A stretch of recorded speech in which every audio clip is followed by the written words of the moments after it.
What's going on, guys? We are LIVE live. Every show I go on, some of those guys use the word LIVE live. We are live right here at the Allen County Public Library, downtown Fort Wayne, Indiana. This is the Takin Bumps podcast with your host, the Blueprint, the Architect, and our special guest, Hot Stuff Jeff Landis. The legend, Hot The Stuff. legend, Hot Stuff Jeff Landis. It's Jeff Landis. I no longer use Hot Stuff. That was my old days. And Well, see, I'll take bumps every best have a gimmick. Oh, okay. Gotta have a gimmick. Okay. Since you're known for hot stuff, we'll keep it. Since I'm known as Blueprint, I kept that, and we could call him the Architect. I'm known for a lot of things. Some good, some bad. But we are live right here on Facebook today, and we're going to be talking everything WWE. We're going to be talking about Roadblock from last night. We're going to preview Monday Night Raw tonight. We're going to be talking about the Rumble next month. Oh, yes. Because now officially Monday Night Raw is on the road to the Rumble. Nice. Here we are. So Nothing between now and the Rumble. And, you know, of course, we want to cover some TWF stuff like we did last week. So, first of all, the reason why we're here at the library today is because Jeff and I just taped his show, A Dose of Landis. Check out A Dose of Landis on Facebook. We just taped 2 episodes of that. So, we are now doing Takin Bumps podcast. And I'm trying to get Takin Bumps podcast right now on my page so I can share it. Yeah. So we are. So what should we talk about first? Let's talk about Roadblock. Let's just go straight into Roadblock. I didn't catch the pre-show between Rusev and Big Cass, but I'm sure someone did. I did not. You did not? Okay, well, someone did. Feel free to inform us. Yeah, I did not catch the pre-show. I didn't realize it was on the pre-show. I thought it was actually on the card. No. So They got the pre-shaft because, again, Enzo and Kaz are the best thing going in Monday Night Raw right now. But, again, WWE tends to take the wrong talented people and push the wrong talented people, and yet put the talented people on the lower card of the show. Yeah. true. Yeah, we we were talking about last week with TLC. They had 2 Divas matches or 2 women's matches. Raw only had the 1. I think that they should have pushed a Bayley match because this was going to be the end of the line for Sasha Banks and Charlotte.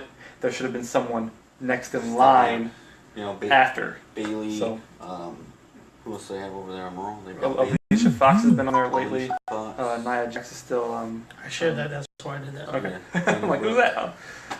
Nia Jax is on there, and there's there's a few other divas, but they don't really have anything now until tonight. I'm assuming we'll go somewhere tonight with the women's. I read the rivals. Raw preview for tonight, and they're talking about who's going to step up next because this was the end of the line, and they listed possibly Bayley or Nia Jax or Alicia Fox, possibly stepping up to take her on.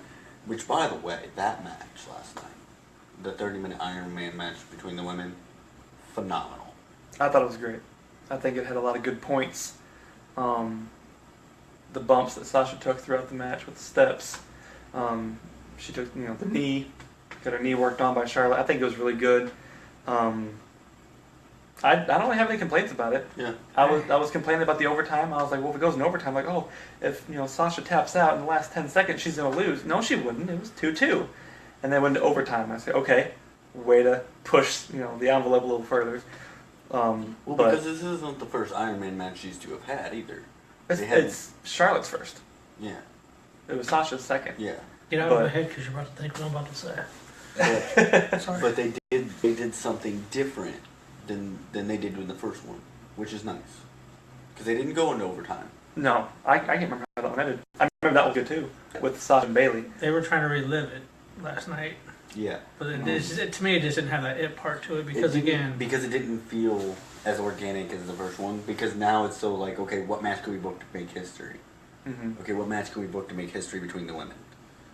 Right. And it's been so overdone. I mean, they've had how many matches now? I mean, heck, every one of her title wins, Charlotte's title wins, has been against Charlotte.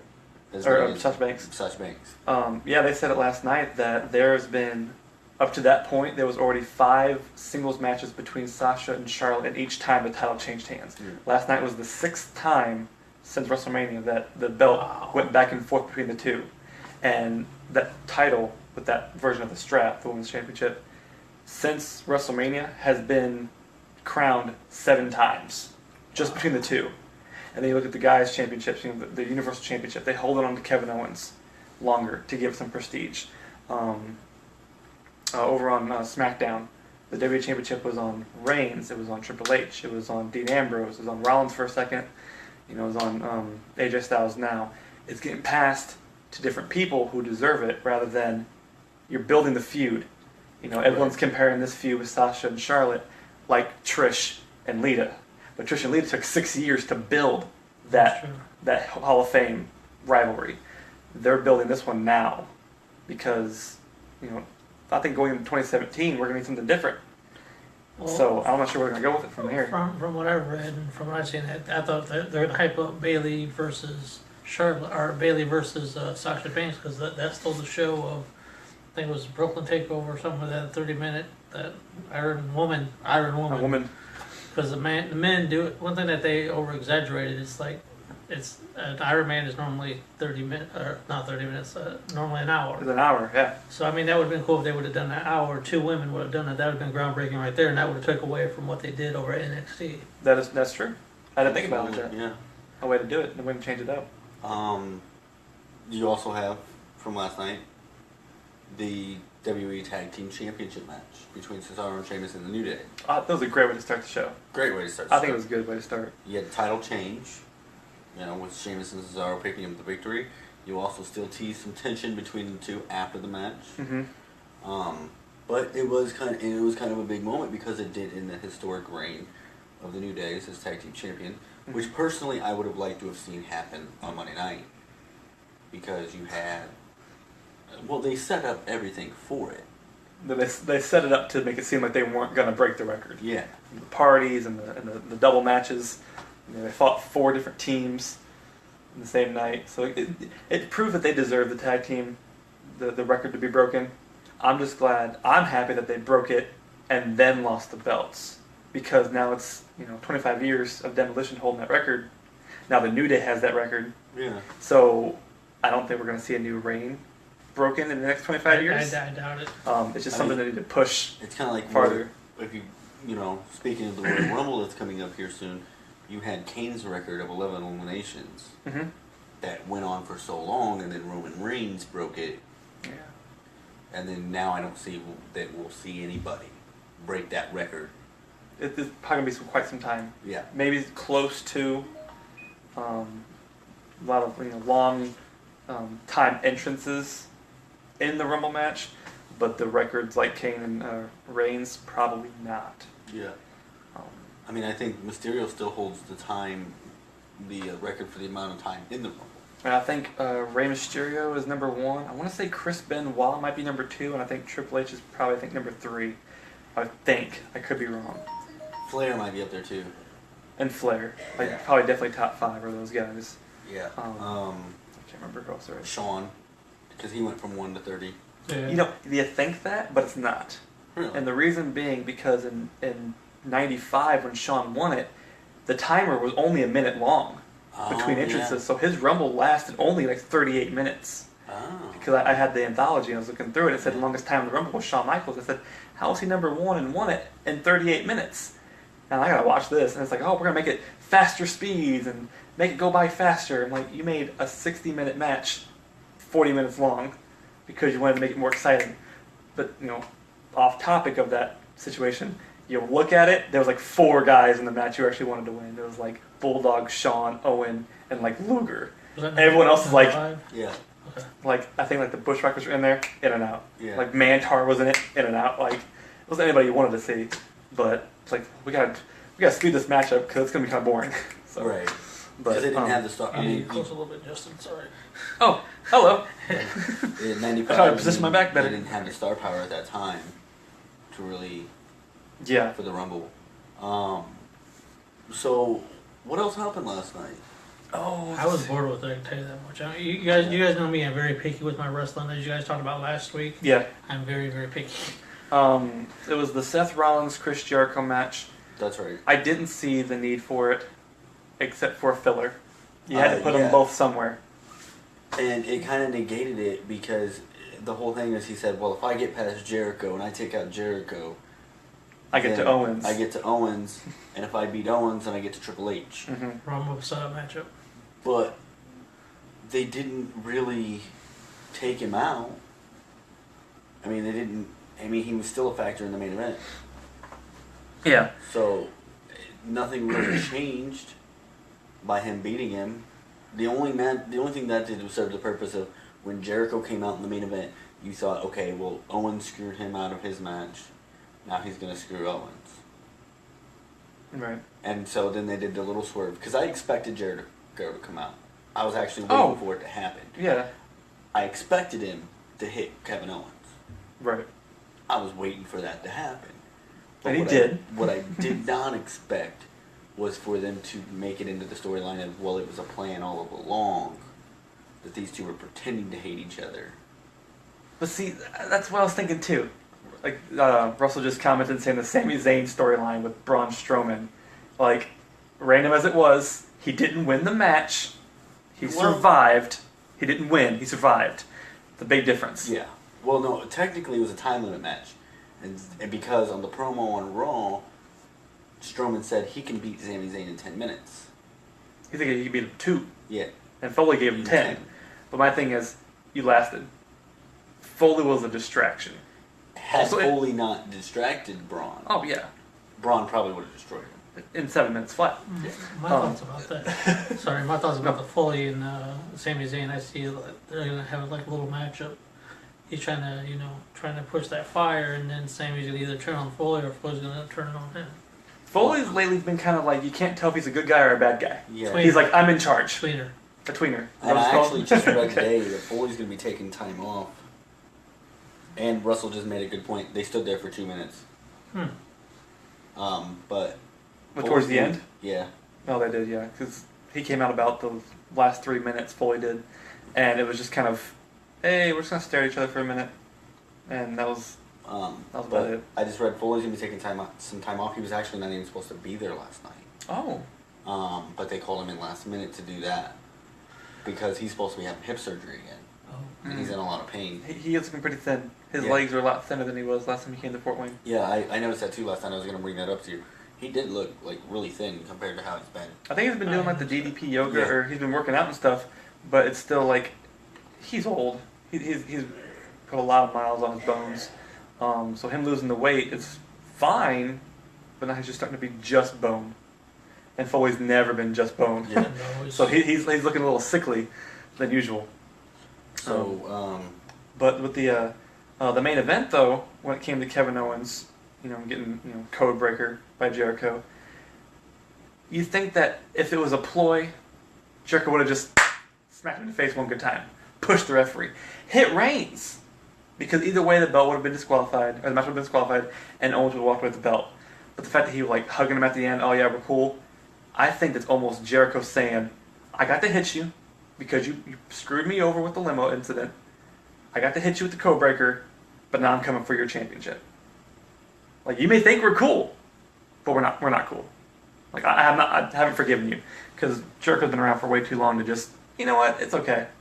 It's alright. That would be a good match between those two. So it seems like they're on the same page, but are they?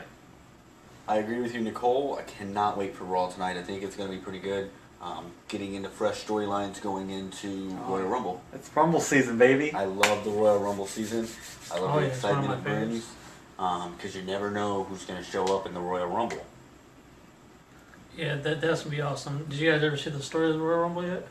I I have. have not seen it. It is awesome. No spoilers, please. I rented it on my Xbox, so I watched it.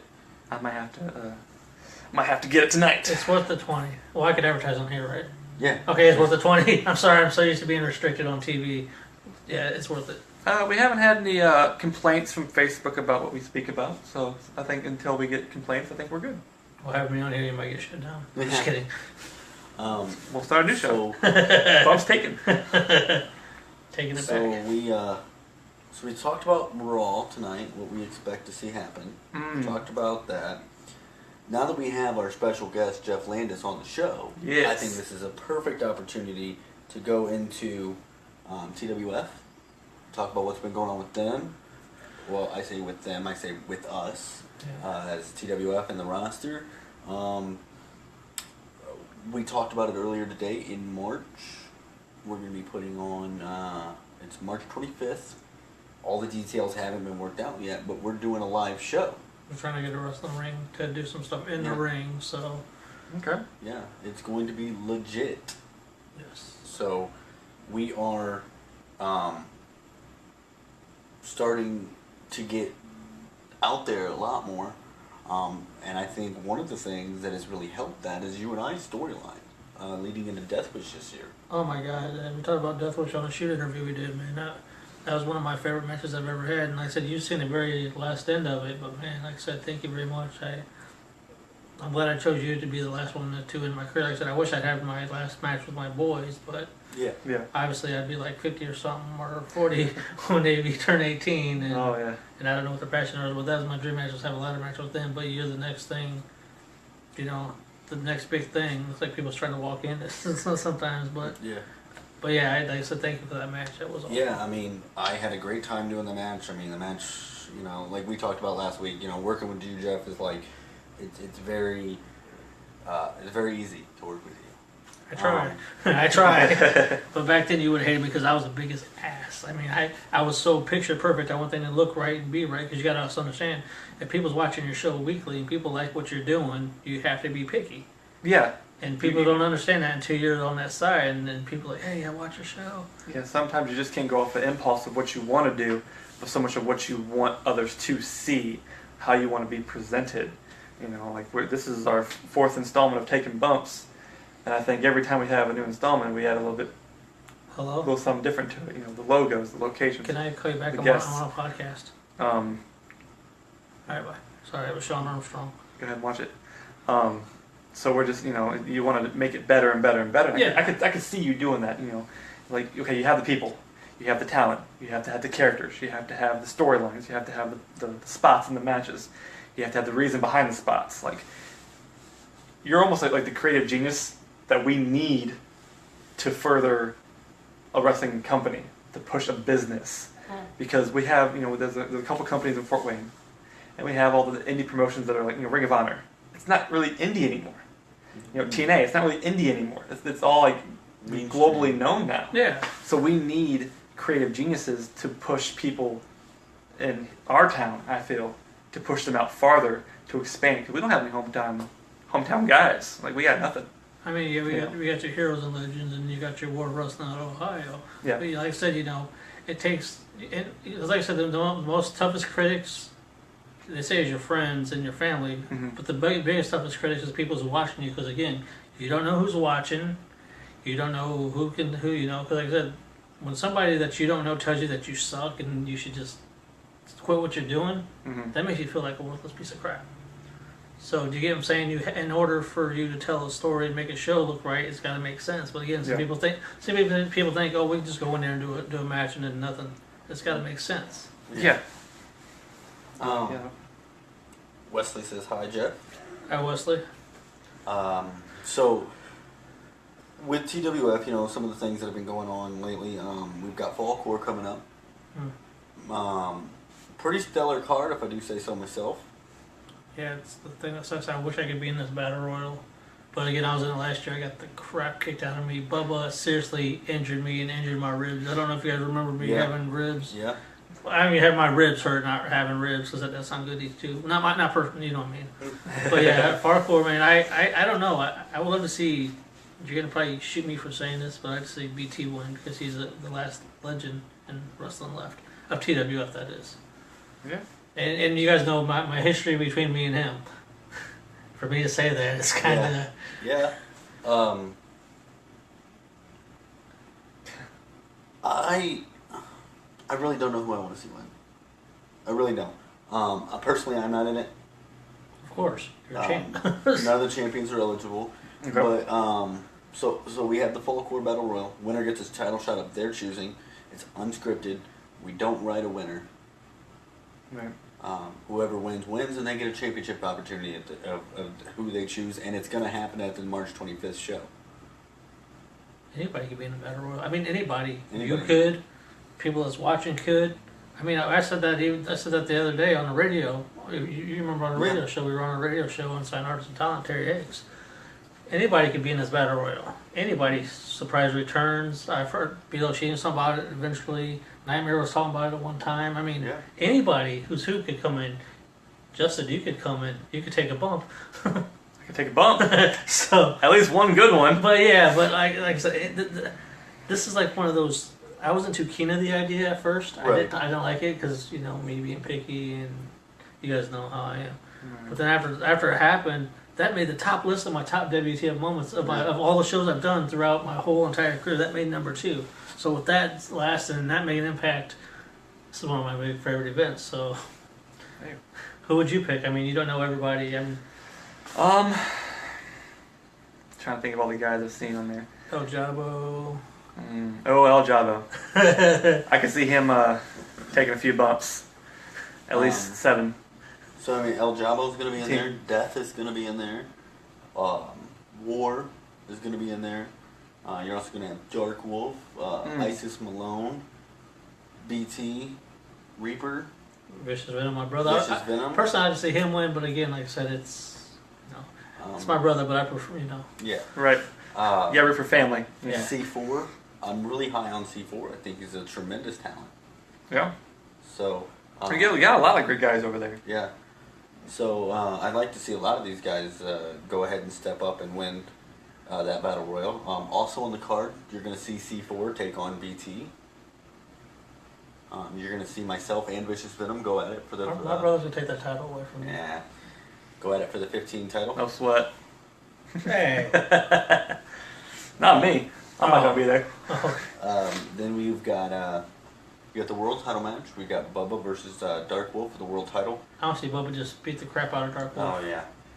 Then you've got my tag team partner, one half of the Elite, taking on Isis Malone for the Street Fight Championship in a Street Fight match. So I mean, it's a pretty stacked card, and it's our last show of the year before we head into March where we do our first live show. So it's gonna be pretty epic, and I think it's gonna be a nice little cliffhanger to head into season 6. Like, I had tons of great matches. The triple threat ladder match where I got busted open. Yeah. I remember that. Yeah. I remember the picture afterwards. That was good.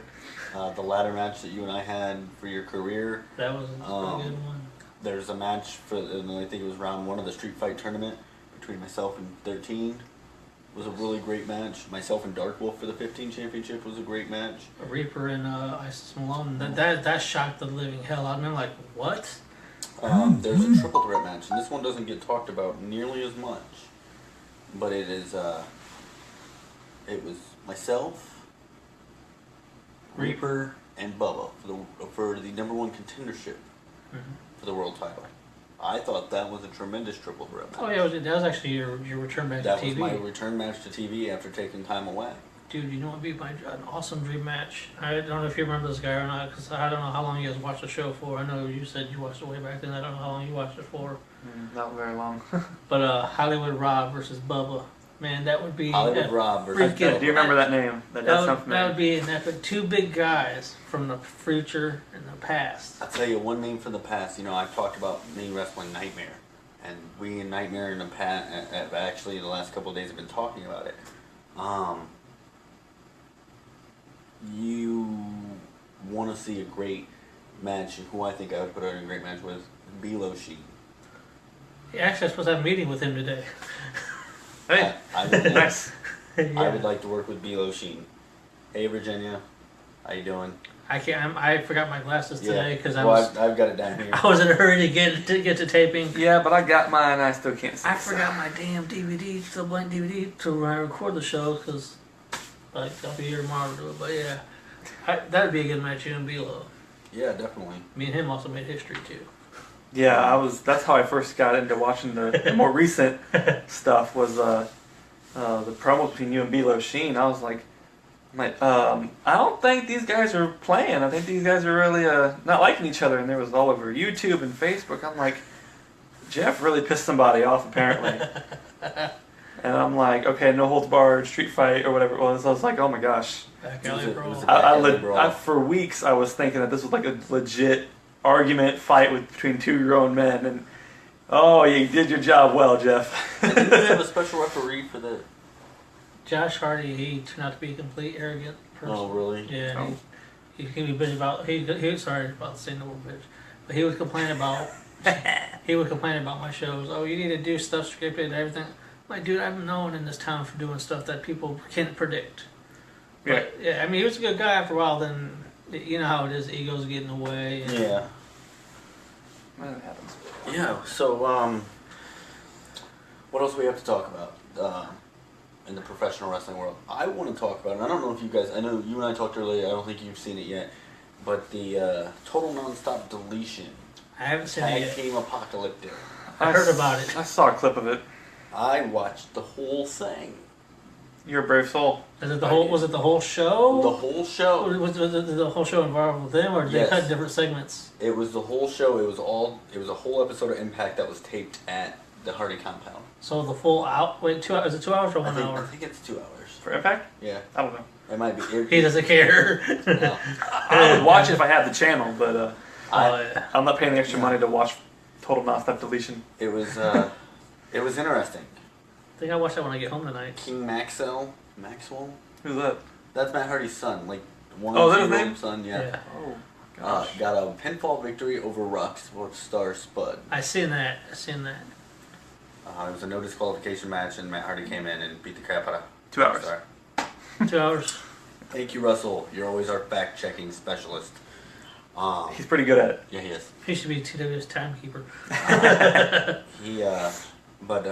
Like they came in, they beat up Rockstar Spud, and like Maxwell pinned him. I seen that. I seen It's that. like, okay, what else happened on that show? There's so much craziness. There was a 3-count semi-reunion with only one member. Gregory Helms has his, or Shane Helms. Shane Helms has his team, like the Helms Dynasty, I think is what it's called. It's him and 2 other guys. And they went into the Lake of Reincarnation, and they came back out as 3-count. His other 2 guys were dressed up as 3-count. You would think that Matt Hardy owns TNA the way things are going. Yeah. I mean, does it make sense? I mean, he's been producing him and Jeff Hardy's been producing these crazy segments. Like, are they the producers? It's like, that's what I want to know. Are they the producers behind the whole TNA thing going on now? Yeah, you watched the first thing. What was the first stuff they did in the It was with Matt and Jeff with the deletion and the final and deletion. the final deletion with the drones and Oh yeah, that the fireworks and the pyro and The main event was the Tag Team Apocalypto, and that was where the 3-count thing happened. And there was also the Rock and Roll Express in there.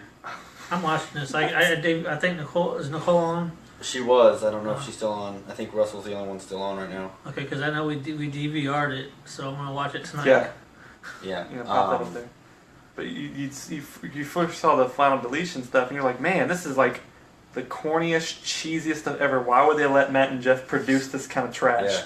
And then you think about it, like, it's kind of the hottest thing in TNA right now, with the broken Matt Hardy and the broken Jeff, like That is true. brother Nero. It's actually pretty hot right now. That is a very So- hot angle in TNA. And then you got Jeff doing his other character, Itchweed. What? What is that? Itchweed? man. You That's gotta the look it Willow. up. Was he high during this for? This itchweed? What the? That's the name of the character, and he's like got these like Becky Lynch style glasses on. He's like running around. That's how he talks, and he's running around with a weed whacker. What happened to Willow?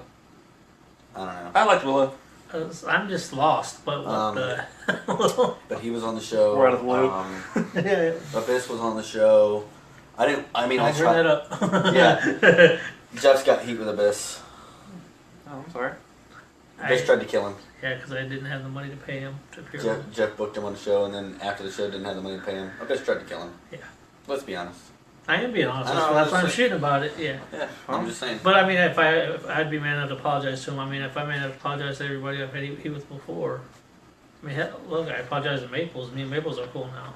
Oh, that's good. So it's like, if you can have heat with anybody and put it down. Yeah. Russell says his Itchweed's character looks like a drug addict more than what he actually was. Have Russell add me on Facebook and have him send me a picture of this, please. I'll Google it right now. Okay, wow. Itchweed? Get on the Google. I would get on the Google. Itchweed? Wow. Wheat? Weed. Weed. I guess he was itching for that weed. I guess when he was doing That must have been where it came from. Yeah. Wow. Oh my gosh. Like I said, I seriously think that Hardy is taking over the booking and running over TNA the way it seems. I mean, give him all that freedom. Yeah, well, they're doing a lot of stuff they don't really care about. You know, they invited the Wyatt family to the compound. They invited the Wyatt family. They invited DX. They invited the New Day. The Day of the New. Oh, speaking of DX, and there was a moment with Hurricane and Matt Hardy where they beat the crap out of these two guys, and they took shovels and buried them with dirt. Ah, yes. And spoof. And the name of the man with the three H's would have been proud of how we buried these young talent. It was funny.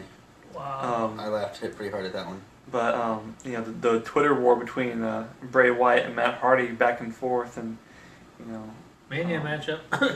yeah, and apparently Matt's been. This is the rumor part of the show. Matt, I guess, said that his contract's up in February or March, and he's not re-signing with TNA.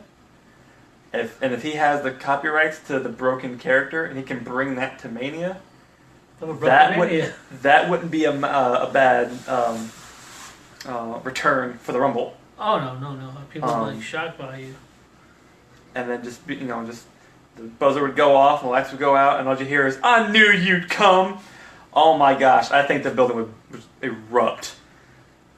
Like if you don't watch TNA, you wouldn't get it. Right. But if you're one of those guys like us that crossbreed between companies, well, the same way with when AJ Styles debuted last year. Yeah, didn't have to even see him. Yeah, the crowd just said, "I am." The screen said, "I am phenomenal," and the crowd went nuts. And the that's crowd how knew. You didn't even knew. You as a fan didn't know what they were going nuts about until it panned over and AJ Styles was out on the stage late. Right. You got a huge pop that time. Yeah, you knew the crowd knew something was up if they were that excited about it. And, I mean, his first Rumble, he did a pretty good job. So yeah. And he's come up on his 1 year anniversary. And he's going into the Rumble as the champ. You know what's cool about that is I worked with him before. I did see the picture. I refereed, Very young AJ Styles. I refereed his match. He fought Nate Phoenix in the match, and I took his. Oh, okay. His saying is, "I knew that weed will come." Sorry. Yeah. But refereeing AJ Styles, man, I took his flying forearm and a bump during that match. That was awesome. I mean, here I am on Cloud 9, working with some of these big name wrestlers. Brutus the Barber Beefcake. You were there, Muncie, for that. I think you were. Was Rosie there? Yeah. Yep. Rosie was there. Rosie and Brutus, yeah. Because Zach Gowen worked with him, worked with Brutus, Zach Gowen. I know Marty Jannetty. The thing you talking about earlier, Marty Jannetty, yeah. There was a show at Lynx a few years ago. That's where I was at. Yeah, and Marty just still rocking it. I thought it was a great match. The legend versus the rookie kind of. I got kicked in the match. face that day. I don't know if you guys remember that or not. I got kicked in the face by Marty's foot on that. Because you guys know me, when I referee, I get into it. Oh yeah. I can't wait to referee again. By the way, thank you for supporting me and having my back through that company. Saying as Jeff, we're gonna referee. Thank you for having my back for everything. I'm glad I get to referee back in the Indies again.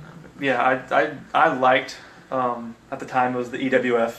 I liked what they were doing. Every few months was a different show. They had Jim Duggan and they had Brutus. Jim Duggan came back a couple of times, I think. Yeah. Because he was a champion once and he had to defend it. Did he? Yeah, he had Nash there. Right, it was one of his last few shows that he did before he went over. Road Dogg was there one time. Jake was there. Yeah. Jake was cool. So I wish I would ask for an autograph, but I didn't want to be able to have people like, "Oh, you're a Mark." So I did. I was like, "Okay, you want me to carry your gimmicks to your table just to be nice and show respect?" Mm-hmm. Yeah. I didn't want anything from him. I just did it for him. Said thank you, and because you hear these stories about Jake, oh, he's an ass. I'm like, just show respect. It's how you approach people in this business, and same with no matter what you're doing. Like we interviewed Rob Van Dam this Friday at 1:00 is a show that I interviewed him on. Mm-hmm. It's how you approach these people. People say, "Oh, just give me a 5-star frog splash," or do this and that. Yeah. They're not gonna come up to you. They're gonna Yeah. I deal with this daily. Like they're a person. Treat them, like they're a person. It's like we were standing there, we were waiting for the line to go down so we could get our interview with him. And the guy, the one obnoxious drunk guy was like, "Oh, I got $50 if you give me a 5-star." And Rob was like, "You think I will work for $50? Like." Right.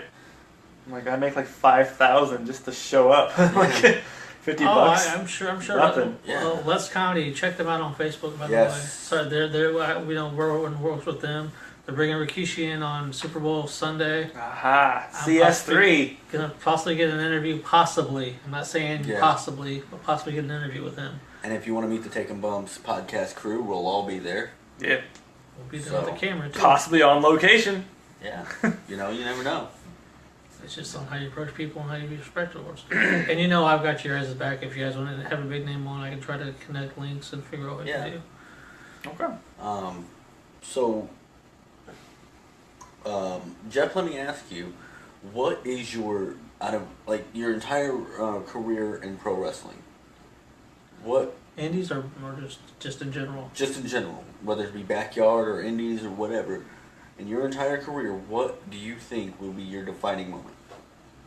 I've had several moments, and I said that being introduced by Dark Angel and the Bounty Hunter, and worked for Power Slam 2000 back in the day. I don't know if you guys remember that when they came in Fort Wayne. Mm-hmm.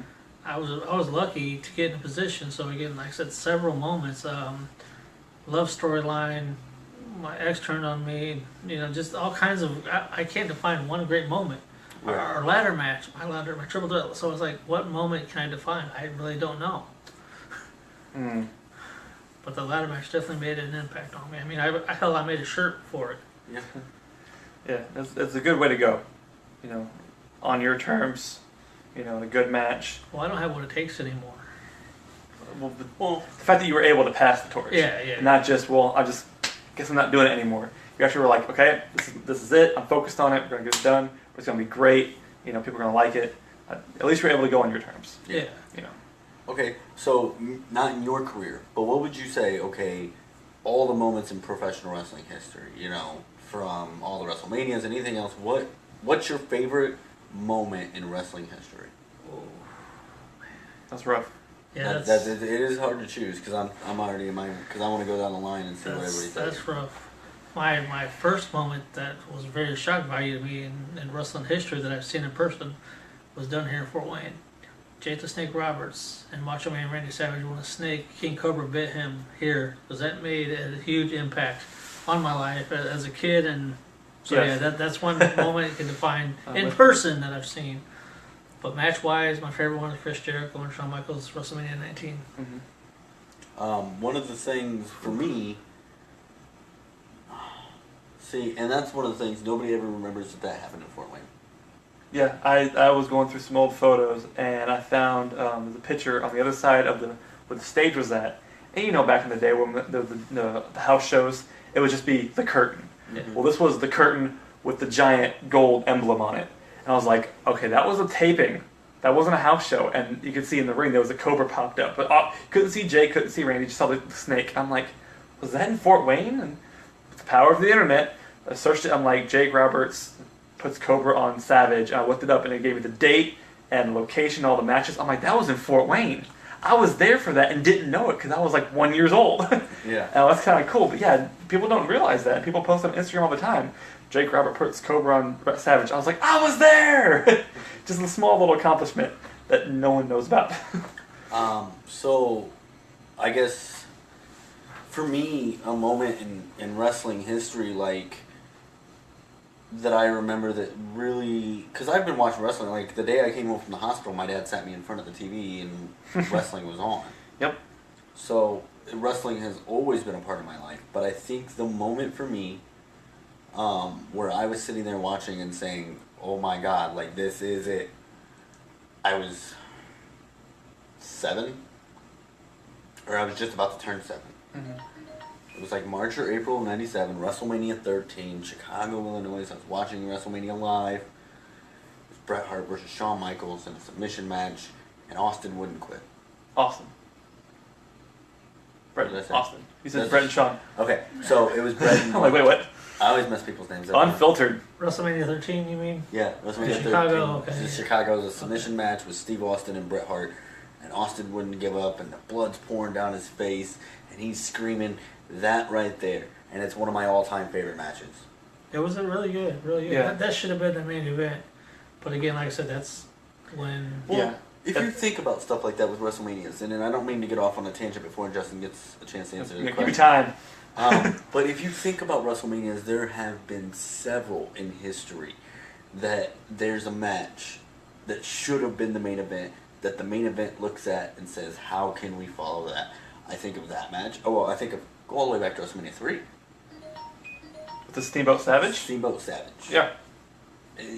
Even though the marquee value was Hogan and Andre, but how do you follow that technical masterpiece? Yeah. You know, and then you've got, you know, WrestleMania 13, Brett and Austin. That's the next one I can think of. Oh, no, WrestleMania 11. I could be 11. 11.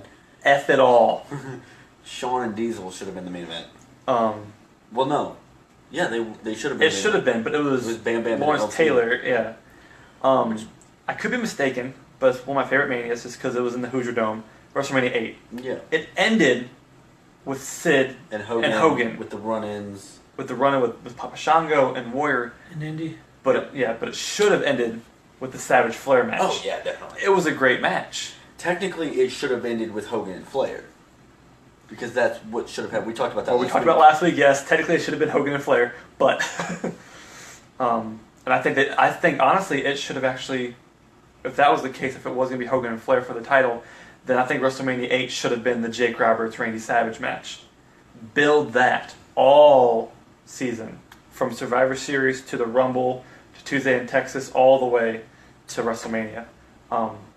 They could have started a no DQ kind of style theme match in '92 because it's been all out for Russell 6 pointed months. out that what a lot of people don't realize that the New Day debuted in Fort Wayne. They did. Yes, they did. And I saw it. And I was very upset. Justin was there. Hated it. Because Jason Harding was refereeing. By the way, a guy that's you guys probably know in Independence is working at WWE right now is Jason Harding. Yeah, he was a rep at the Independence locally here, and now he's working. I think he's still out in NXT, right? No, he's in WWE. Is he now. on the main roster now? He's on SmackDown. He was doing stuff with EWF, FEW, which FEW talked to the promoters again at War Wrestling. Possibly maybe coming back. Yeah. So we had that. Let's see, what else? What other WrestleManias? With the main event issues, or? Yeah. I don't know. This year's WrestleMania sucked. With the main event wise. The next one I can think of after 13 would be That should have been flip-flopped. 18. Possibly 18. 18. I Hogan, think ending it with Hogan and Rock what- should have ended it. When the main event of the match isn't on the cover of the advertisement, Yeah. Hogan was all over the cover. Yeah. Oh yeah. You almost kind of forget that Jericho was even there. You said 18, I'm like, what was it? Oh yeah, right, the title match. Yeah. But, H and Jericho, yeah.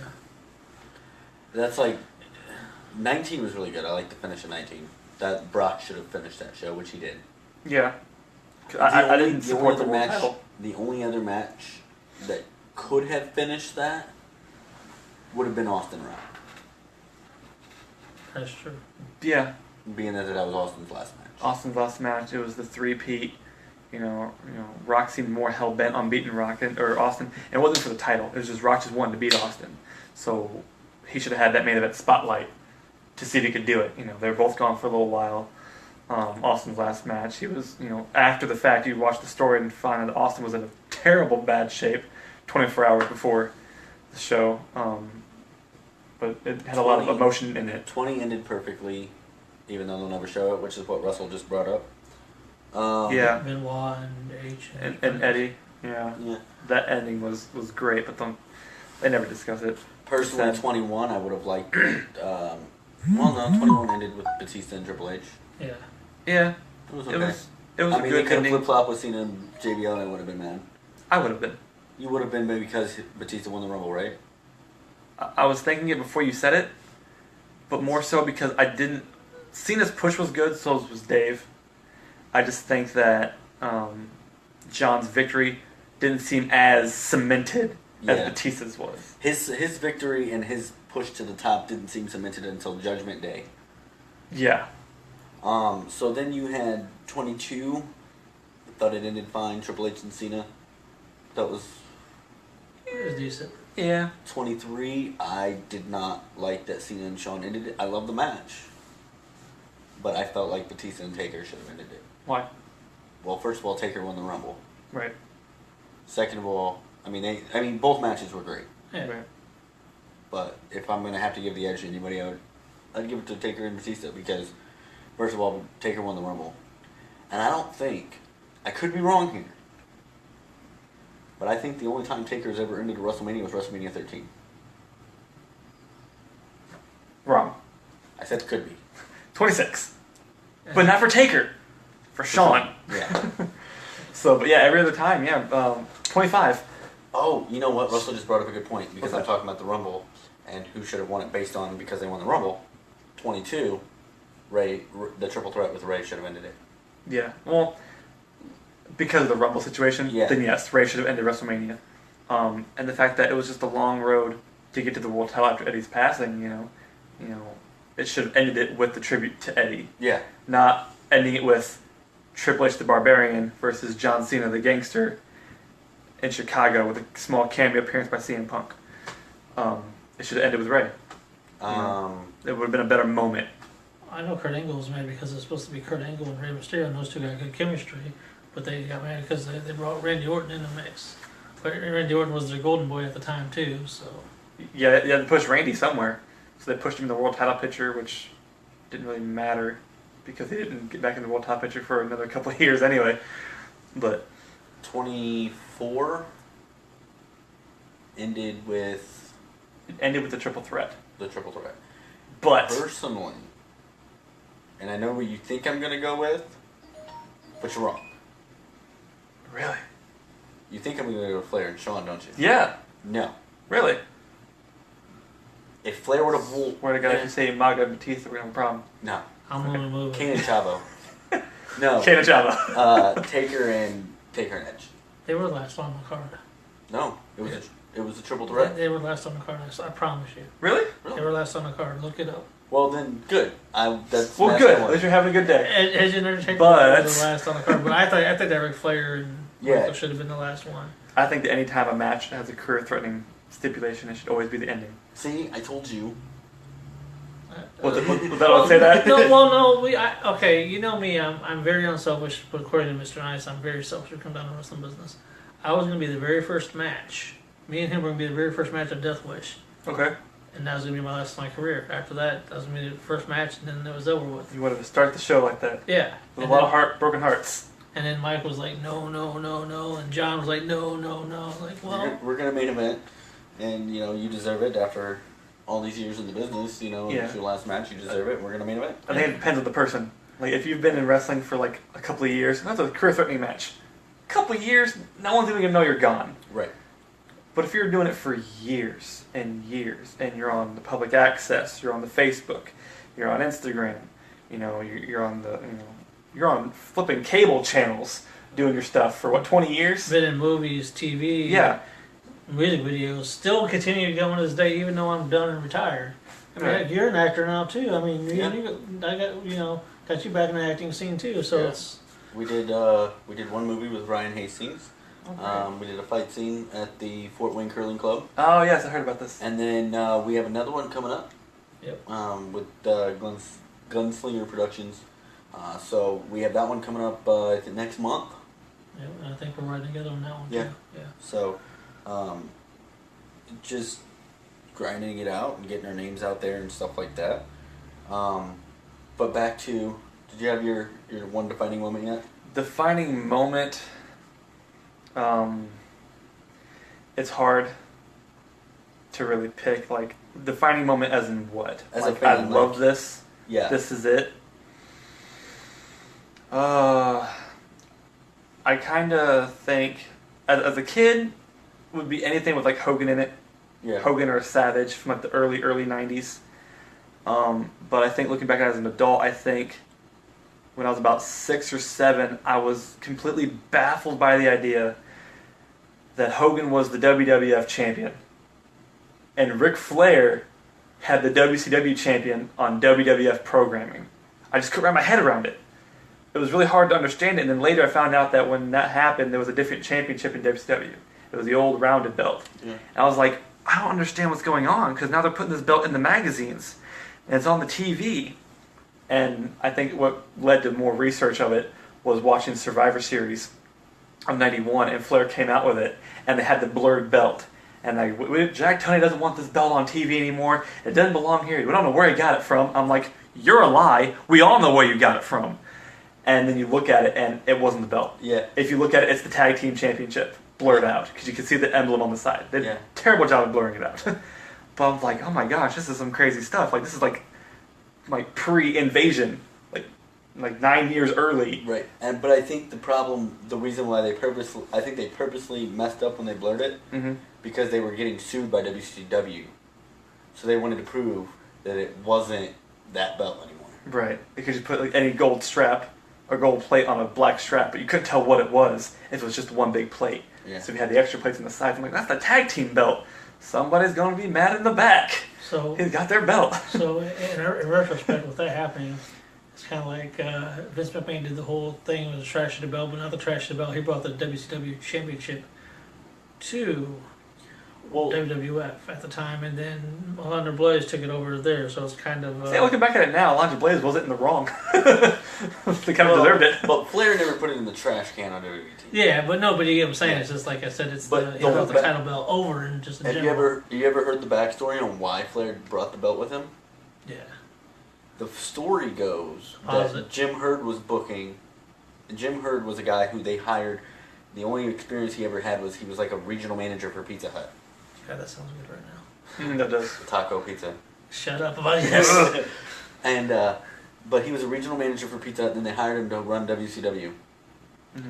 And he and Flair had some creative differences. He wanted Flair to shave his head and call himself Spartacus. He wanted Flair to drop the belt to, I want to say it was Luger. Yeah, probably at the time. And he didn't feel like Luger was ready to have the belt. He wanted to drop it to Sting, or there was somebody else. He said Barry Windham. He said, "I'll drop it to Sting or I'll drop it to Barry." And they said, "No, you're going to drop it to Luger." And he says, "Then no, we're not going to do that." Well, then he fired Flair, and he says, "I'm sending somebody to get my belt back." He goes, "Well, you better have my $15,000 security deposit that I paid on it." Right. He says, "No, F you." Flair says, "Well, F you," and he sent somebody to get the belt, and Flair wouldn't give it to him. So he calls Vince. He says, "Vince, I'm coming," because Vince had been trying to get him for years. Oh, yeah. He goes, added bonus, I've got the belt still.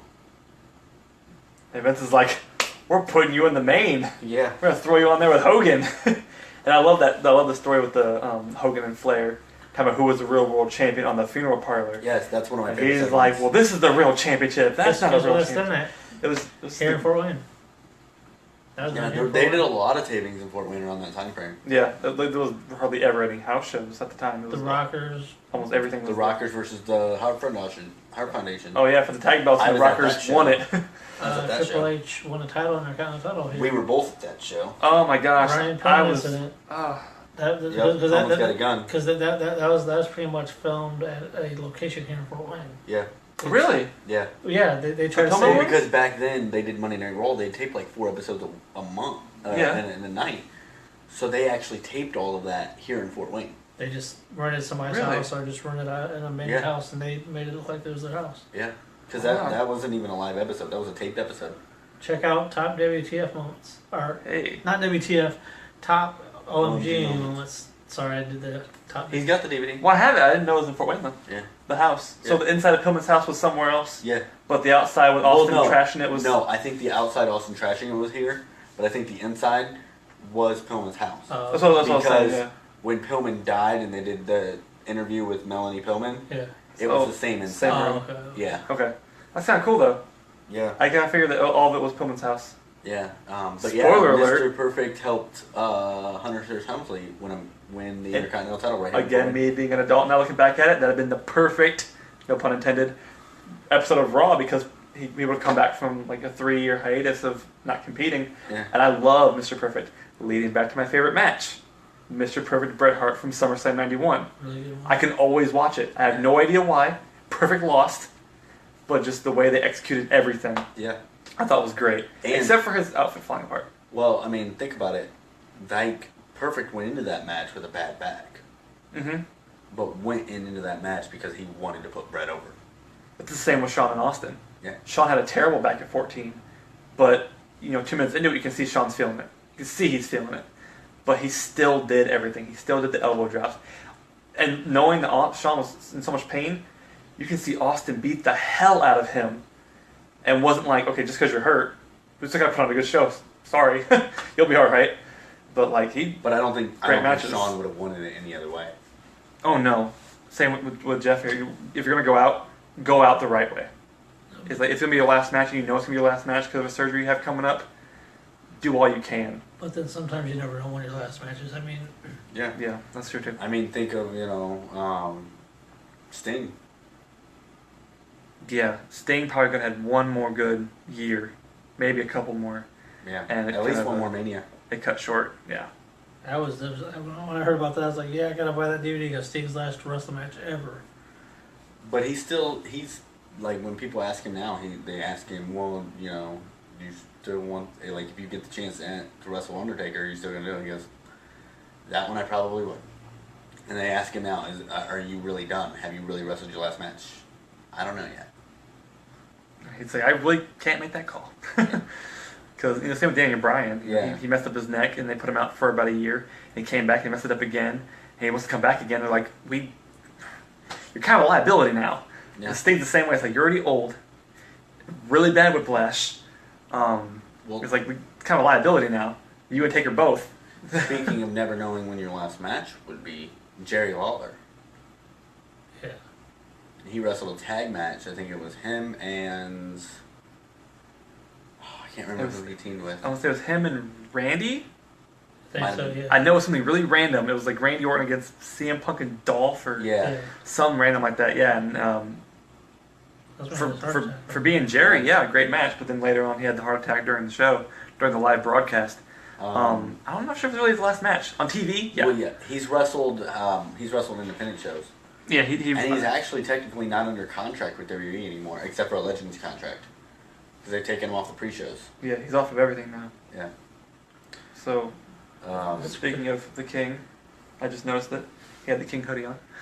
Well, the shirt I got underneath is but that was for the shoot interview.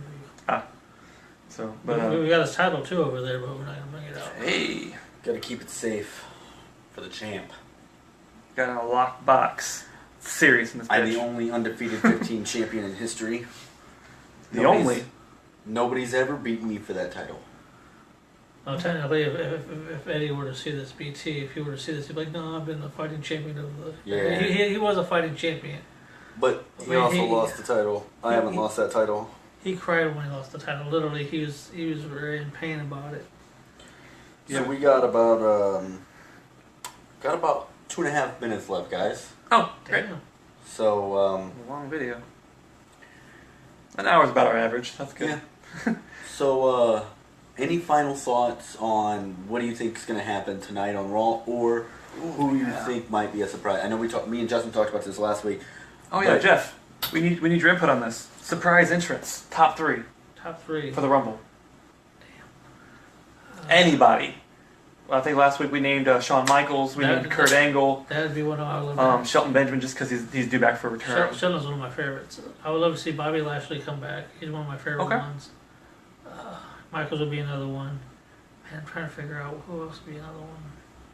So Angle would definitely be a good one too, but I'm just trying to figure out. Damn, like I said, I just pretty much lost all my faith in like some of these wrestlers that won't come back because I know that they won't. Yeah. I really can't say, I had another one that we didn't list last week because we just brought him up. Oh. But another Texas native. Who's that? The Stinger. Oh, that would be... I was thinking you were going to go with JBL on that one. That? But he kind of did his little stint and came out, got knocked out immediately. Yeah. But Sting would be a bad catch. Like we said, just even for Shawn, just a one-timer. Yeah. I wouldn't mind, even for a one-timer, during the Brock and Goldberg moment, Brock's either eliminated or he's knocked out and Taker come out. Yeah. Just to stare down with Bill one time, I think would be pretty awesome. That'd be awesome. Ones that we didn't really necessarily consider, ones that have returned in the past, that could possibly be making a return. Cena and Rock never should have closed. Definitely not that first time. Yeah. And it should have been Punk Jericho. I'm trying to think of how I want to say this. Guys that have returned to the Rumbles in the past that could possibly do it again. Guys like DDP. Mm-hmm. Guys like He'll be back for sure. Nash, Tatanka. He was at WrestleMania this year in the Battle Royal. He's still good. He's been going strong for about 10 years. Yeah, DDP, Kevin Nash. I would like to see Jake Roberts. That'd be awesome. Oh, yeah. Definitely. I doubt it if we could get a Hall. Yeah. X-Pac. Great. I was just about to go there. RVD. Hey, that'd be kind of sweet. Yeah. But just, guys like that we see every once in a while that make a little small return. I'm almost guaranteed to see because he's from Texas as well, that returned in the Rumble, I think, last year. Boogeyman. Terry Funk. Terry Funk would be another good one, being in the Alamo Dome. Yeah, when it comes to Texas, oh my gosh, you think everything's bigger in Texas? Well, so is the variety of who could come out. We could have a whole 30-man Rumble with just Texas natives of surprise returns. Booker T. I got a confession. I'm going to be in the Royal Rumble this year. Oh, man. Do you have your number yet? Huh? Do you have your number?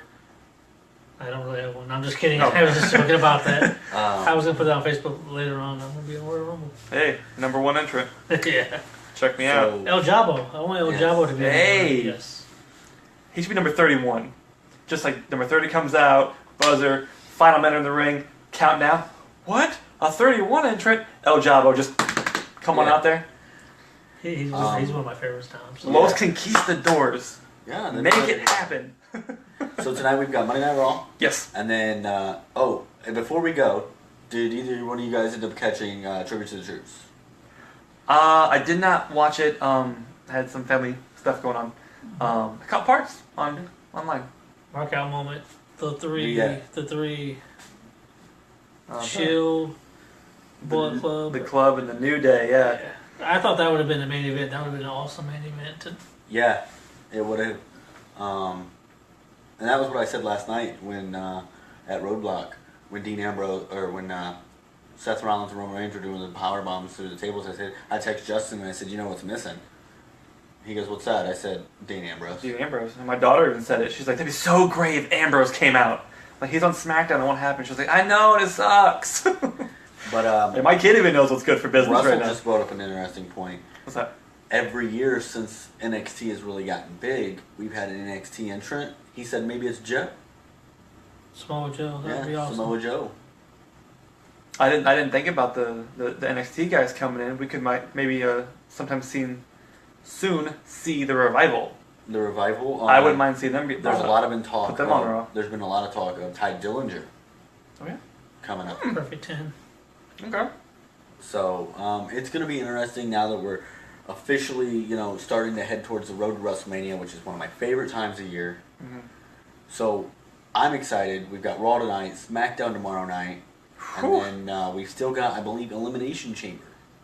I don't know the next. We have Fastlane and the Chamber. I think Fastlane is a SmackDown pay-per-view, and the Chamber. Return to the Chamber. Yeah. We had it last year, but it was kind of. But I'm not sure on the dates when they fall. Like, I don't think we have another pay-per-view until the Rumble. Yeah, no, Rumble is the very next one. And then we got, I think, 5 weeks. We have Fastlane and Chamber between the Rumble and Mania. Yep. So. 'Tis the season to be thrown out of the Rumble. Yeah. 'Tis the season. So I'm excited. I know you guys are excited. Jeff, I'm thank you for coming on. Yes, thank you, sir. I know we talked about this a long time. We gotta take a picture. Yeah. Later on, all three of us gotta take a picture before. And I think we'll definitely have you back on again. Definitely. Yeah. So very soon.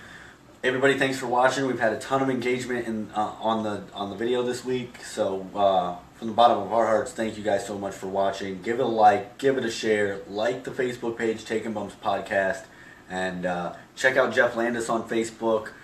Check out TWF on Facebook. Go ahead and give us a thumbs up if you liked it. Let us know what you want us to talk about next week. And yes, fuck Ellsworth. Thank you, and remember, always tuck your chin when you're taking them bumps. Don't blame me for any problems. Take them.